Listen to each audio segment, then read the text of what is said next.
tous les jours il passe.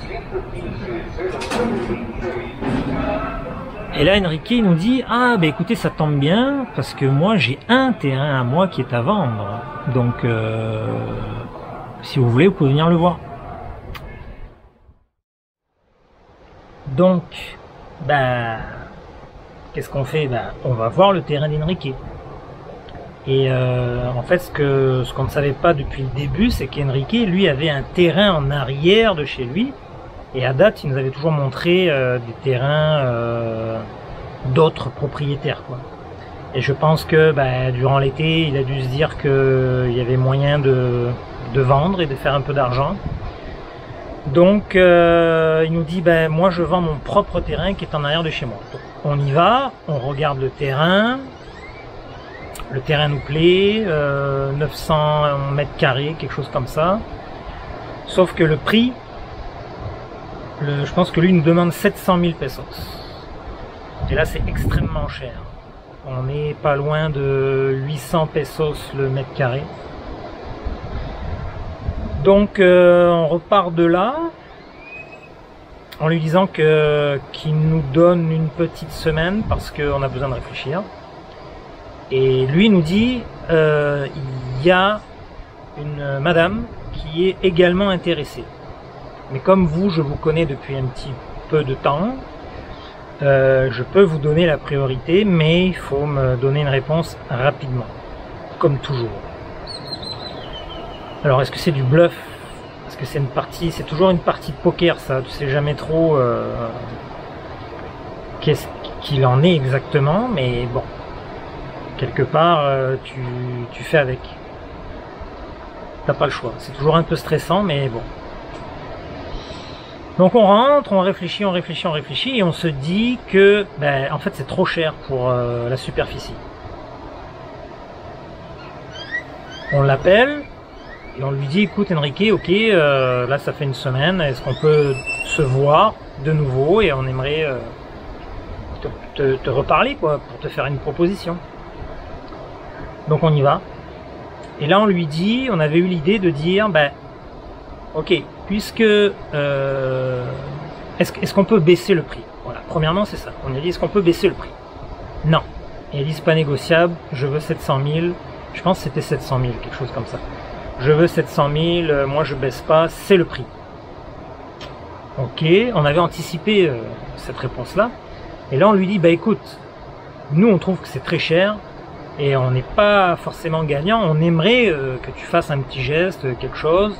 Donc, est-ce que tu penses qu'on pourrait, pour 700 000, parce qu'on comprenait que c'était vraiment, lui, il avait besoin de 700 000, est-ce qu'on peut pas avoir un peu plus grand? Est-ce que tu peux pas nous offrir, je sais pas moi, 1000 mètres carrés au lieu de 900 mètres carrés?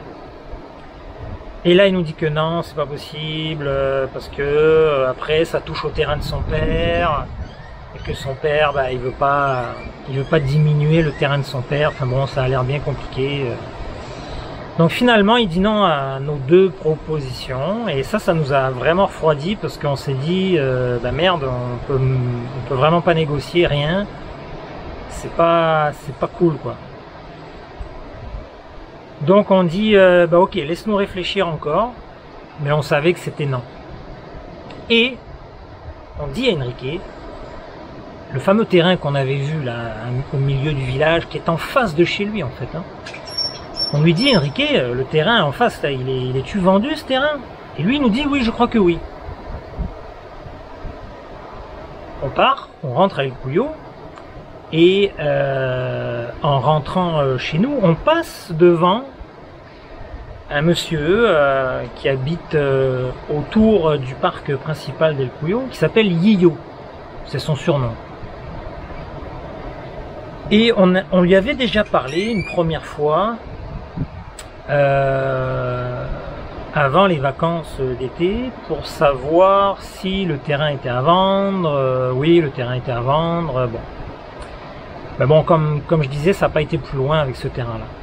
Donc là, on retourne le voir et on lui dit, hey, salut, tu te rappelles de nous? Est-ce que le terrain est vendu ou pas? Et il nous dit, non, il n'est toujours pas vendu le terrain. Ah. Et là, en fait, on s'est vraiment penché sur ce terrain-là en se disant, ok, il y a pour nous qu'un seul moyen d'acheter ce terrain-là, c'est de l'acheter à plusieurs. Minimum 2 personnes. Mais bon, qui va vouloir acheter ce terrain-là avec nous? Aucune idée. Et idéalement 3 personnes. Donc on part avec cette idée-là. Et voilà, c'est la quête d'investisseurs qui veulent obtenir des terrains à Moctezuma. Donc il faut trouver les gens qui veulent acheter en ce moment, qui veulent acheter à Moctezuma surtout. Voilà. Donc on part là-dedans. Mais avant de continuer dans l'aventure du terrain, il est important aussi de savoir que durant tout ce processus, c'est-à-dire du moment où on a su que nous, on ne pouvait pas acheter un terrain Echidal, qu'il fallait qu'on fasse affaire avec des terrains, avec des titres de propriété, et que notre ami Martine nous avait dit non, non, le mieux c'est les 3 façons, dont l'entreprise, et c'est ça qu'on avait retenu. Donc on s'est tranquillement, pas vite, lancé dans l'aventure de la création d'une entreprise, quoi. Et pour ça, on a été beaucoup aidé par un couple d'amis français qui habitent à Cancun, Céline et Bruno, avec leurs 2 grands garçons, qui eux avaient une entreprise au Mexique. Donc ils savaient comment ça se déroulait, quelles étaient les démarches à peu près pour réaliser ça, quoi. Donc on a été vers eux, on leur a posé plein de questions, et finalement ils ont été super sympas parce qu'ils nous ont donné le contact en fait de leur comptable, qui est une madame qui s'appelle Irma, et qui a été vraiment super avec nous durant toutes les démarches de la création d'entreprise. Donc on avait un peu commencé avant nos vacances d'été, mais bon, on n'avait pas encore envoyé tous les papiers, donc on n'était vraiment pas dans le processus enfin, on n'était vraiment pas prêt à avoir notre entreprise. Et puis comme je disais aussi, bah, l'été est arrivé, on voulait un peu passer à autre chose, et voilà, on voulait profiter de notre été. Et donc quand on est revenu au mois de septembre, ben là aussi, en même temps qu'on on s'est activé réellement là pour trouver un terrain, parce qu'on se disait ok, là il nous reste 1 an, là il faut se bouger parce que sinon on repartira, on n'aura pas de terrain. Et ben on s'est en même temps activé sur la création d'entreprise. Donc on a recontacté Irma, on lui a dit ok Irma, vas-y, let's go.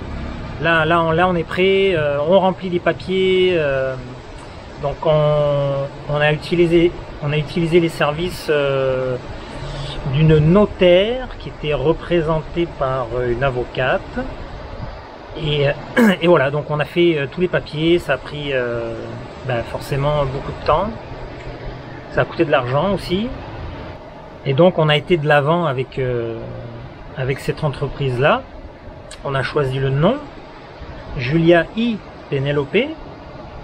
Ça c'est le nom de notre entreprise.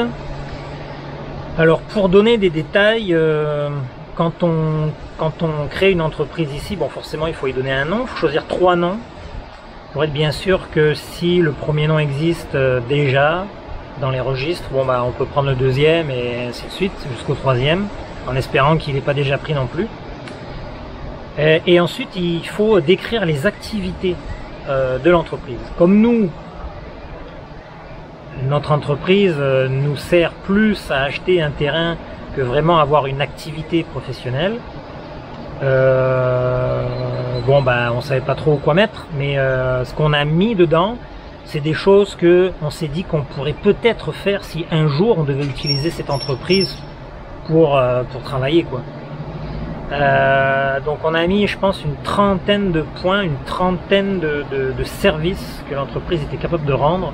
Donc ça allait des cours de conditionnement physique, au design graphique, à la location de logements, location de locaux commerciaux, la vente de nourriture, de boissons, voilà, on nous avait dit mettez le plus possible, comme ça, si un jour vous décidez de faire complètement autre chose, ben, au moins les activités de votre entreprise risquent d'être sans doute dans tous vos points, quoi. Parce que sinon, si on faisait vraiment une autre activité qui n'est pas dans tous les points qu'on aurait mentionné, bah, il faudrait refaire des papiers, et bon, c'est du temps, c'est de l'argent, c'est compliqué, quoi. Donc on a mis plein de points, et ces points-là sont très importants pour la suite, et vous comprendrez pourquoi dans des prochaines vidéos, pour l'ouverture du compte professionnel, voilà. À ce moment-là, on ne le savait pas, mais aujourd'hui, on le sait. Donc voilà, on a fait les papiers, on a envoyé tout ça, on a pressé un peu Irma et l'avocate pour dire bon, quand est-ce que ça se fait, on a hâte de venir signer les papiers, mais il restait une dernière étape. Et la dernière étape, c'était d'avoir un numéro RFC, fameux numéro RFC, que nous n'avions pas. Ce numéro-là était compliqué à avoir. Puisque pour ouvrir l'entreprise, eh ben, il fallait que nous, personnellement, on ait des numéros, puisqu'on était les représentants de l'entreprise, il fallait qu'on ait nos numéros d'impôt, et on les avait pas. Comme on les avait pas, on a dû prendre des commissaires. Alors les commissaires, ce sont des gens qui, une fois par an, vérifient les comptes, et ces gens-là peuvent être n'importe qui, quoi. Ils n'ont pas besoin d'être des spécialistes, des comptables, ou c'est comme ça que ça marche. Et donc on a choisi Céline et Bruno, puisque eux étaient un peu au courant de toute notre démarche pour la création d'entreprise, et donc ils ont accepté de nous rendre ce service-là. Et on a eu aussi une sorte de représentante légale, puisqu'encore une fois on n'avait pas nos fameux documents RFC, qui a été la comptable elle-même. Voilà. À savoir que ces gens-là, sans notre signature, ils ne peuvent rien faire. Donc si eux décidaient d'acheter quelque chose avec l'entreprise sous le nom de notre entreprise, il aurait fallu absolument qu'il y ait nos signatures pour compléter en fait une transaction ou une opération. Enfin bon, voilà. Donc on était quand même protégés, même si il y avait les deux commissaires et la représentante légale. Et voilà, donc le jour J arrive, on se retrouve chez la notaire avec l'avocate, parce qu'en fait on était dans un cabinet de notaire, mais dans lequel travaillaient des avocats. Et bon, c'est une dame qui nous a été attitrée, qui nous a fait tous les papiers. Et donc ce jour-là, eh bien, on s'est présenté donc à Cancun. On s'est présenté, d'ailleurs, j'ai une anecdote, c'est que on est arrivé, mais limite. Il y avait des travaux sur l'autoroute qui nous ont ralenti, mais incroyablement. Et c'est toujours pareil, on a toujours une heure de décalage horaire avec le Quintana Roo. Et donc, puisque nous on est dans le Yucatan ici, et donc à chaque fois qu'on va dans le Quintana Roo, on perd une heure. Donc il faut toujours partir de bonne heure. Et là on commençait à stresser, on se dit oh là là c'est pas possible, on va arriver en retard pour la signature de la création de notre entreprise, c'est pas possible. Donc là j'avoue que une fois qu'on est sorti des travaux, j'ai roulé assez vite, au-delà des vitesses limitées, Mais nous sommes arrivés à bon port et dans les temps. Et on a été chanceux parce que l'avocate avait du retard. Donc finalement, tout s'est bien déroulé. Et donc, bien la suite en vidéo, puisque j'ai enregistré en fait du moment où on est rentré dans le cabinet de la notaire et des avocats. J'ai enregistré pour avoir un meilleur souvenir. Donc voici comment cela s'est passé.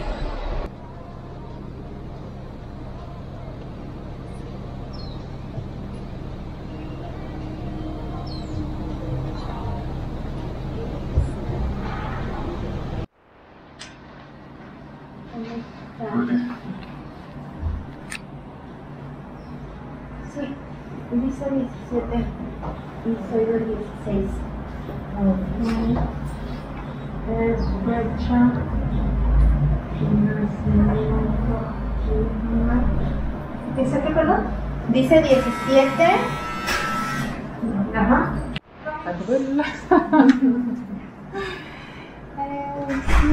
Bon, c'est parti.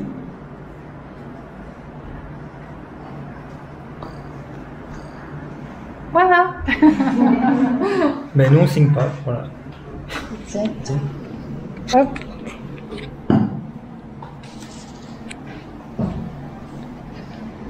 Go.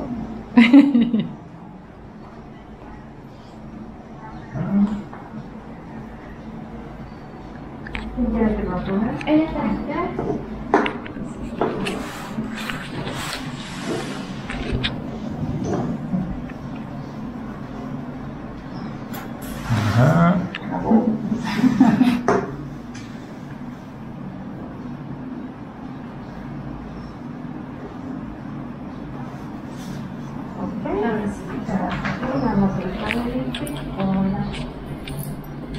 Estamos hablando de estas facturas.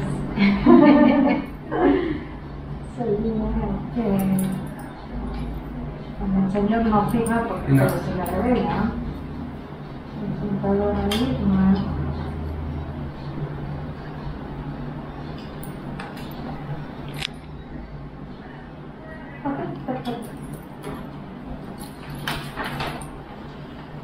Sería todo, voy a arreglar el documento para volverlo a firmar y solventamos las dudas que tenían. Sí. Sí.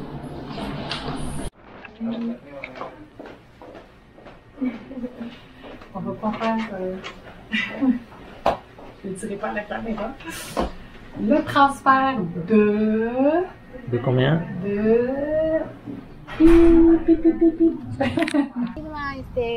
No sé qué pasa contigo, creí que el abogado era serio. No, no te preocupes, está bien. Julia y Penélope es el nombre de la empresa. Sí. Sí saben, ¿no? Chin, chin. Chin chin. Salud. Salud. Marie. En México decimos salud. Salud. Salud. A nuestras preciosas hijas también. Ça fait longtemps. Mais bon, Ah. ça fait longtemps.